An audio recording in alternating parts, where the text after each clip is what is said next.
சமாதான ஏஜி சபையின் தலைமை போதகர் பாஸ்டர் ஆர் கிளாரன்ஸ் மருதையா அவர்கள் தேவனுடைய செய்தியை கொண்டு வருவார்கள். கிறிஸ்துவுக்கு அன்பானவர்களே, இந்த நாளிலேயும் இந்த ஊடகத்தின் மூலமாய் உங்களை சந்திப்பதிலும் மகிழ்ச்சி அடைகிறேன். இந்த நாளிலே ஏசாயா தீர்க்க புஸ்தகம் 54ஆம் அதிகாரத்திலே பல வகையான பெண்களை குறித்து ஆவியானவர் சொல்லி வைத்துக்கிறதை பார்க்கிறோம். பிள்ளை இல்லாத பெண்களை பற்றி சொன்னார், விதவையான பெண்களை பற்றி சொன்னார்.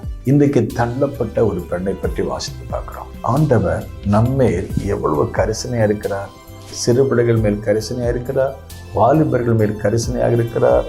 குறிப்பாக 54ஆம் அதிகாரம் 6ஆம் வசனம் வாசித்து பார்க்கும் பொழுது, கைவிடப்பட்டு மனம் நொந்த ஒரு ஸ்திரியை போல இளம் பிராயத்திலே விவாகம் செய்து தள்ளப்பட்ட ஒரு மனைவியை போல் இருக்கிற உன்னை கர்த்தர் அழைத்தார் என்று வாசித்து பார்க்கிறோம். நம்முடைய சூழ்நிலை எப்படி இருக்கிறது? ஒருவேளை உங்கள் பர்சனல் லைஃபு, உங்கள் ஃபேமிலி லைஃபு, உங்களுடைய வேலை, என்ன சூழ்நிலை இருந்தாலும் கூட எல்லாவற்றையும் கவனமாக கவனிக்கிற ஆண்டவர். ஆகவே தான் ஆகார் சொன்னபோது, நீர் என்னை காண்கிற தேவன். புருஷனால் தள்ளப்பட்ட ஒரு நிலைமையில இனி எனக்கு யார் ஆதரவு செய்வார்? கை கொடுக்க வேண்டிய கணவனே கைவிட்டு விட்டாரே. ஒரு தள்ளப்பட்ட ஒரு பெண்மணியை போல இனி நான் ஆகாரத்துக்கு எங்கே நான் போவேன்? என் பிள்ளையை நான் எப்படி நான் கவனிப்பேன்? என்னுடைய வாழ்க்கையில் வரக்கூடிய சவால்களை எப்படி சந்திப்பேன்?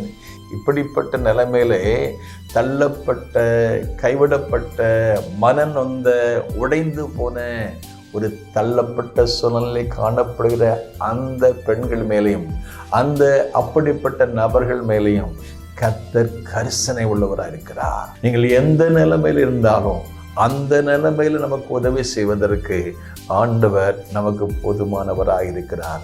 ஆகவே இப்படிப்பட்ட சூழ்நிலை உங்கள் வாழ்க்கை காணப்படுமே ஆனால் உங்களுக்கு சகாயம் செய்யும் ஒரு கர்த்தர், ஒரு சகாயம் செய்யும் ஒரு தேவன், நம்மை நன்கு அறிந்தவர், நம்மை புரிந்தவர், நமக்காக யாவையும் செய்து முடிக்கிறவர். உலகத்தில் தகப்பன் இல்லாமல் இருக்கலாம், உலகத்தில் உங்களுக்கு உதவி செய்யக்கூடிய தலைவன், ஒருவிட கணவன் இல்லாமல் இருக்கலாம், அல்லது உங்களுக்கு வேலை கொடுத்த ஒரு பாஸ் உங்களுக்கு இல்லாமல் இருக்கலாம், அல்லது வேறு எந்த சூழ்நிலை உங்களுக்கு ஆதரவு கொடுத்தவங்கெல்லாம் உங்களுடைய ஆதரவெல்லாம் விட்டுட்டு போனவங்களா இருக்கலாம். இந்த சிச்சுவேஷனில் மனம் உடைஞ்சு, கைவிடப்பட்டு, கண்ணீரில் மன நொந்த நிலைமையில் இருக்கிற உங்களை கர்த்தர் பார்த்து உங்களை அழைத்து, உங்களை ஆசீர்வதித்து, உங்களை பயன்படுத்த வேண்டும். அதைத்தான் சொல்றாரு. கர்த்தர் உன்னை அழைத்து உன்னை ஆசீர்வதிப்பார். பிள்ளையற்ற நிலைமையிலையும் உனக்கு பிள்ளைகளை கொடுத்து, சுகமற்ற நிலையும் உனக்கு நல்ல சுகத்தை கொடுத்து, பொருளாதாரமற்ற உனக்கும் பொருளாதாரத்தை கொடுத்து, உனக்கும் வாழ்வு உண்டாக செய்வார். உன்னை வாழ்வடைய செய்வார். உலகம் உனக்கு வாழ்வு கொடுக்கல, நீ நம்பி இந்த மனுஷன் உனக்கு வாழ்வு கொடுக்கல.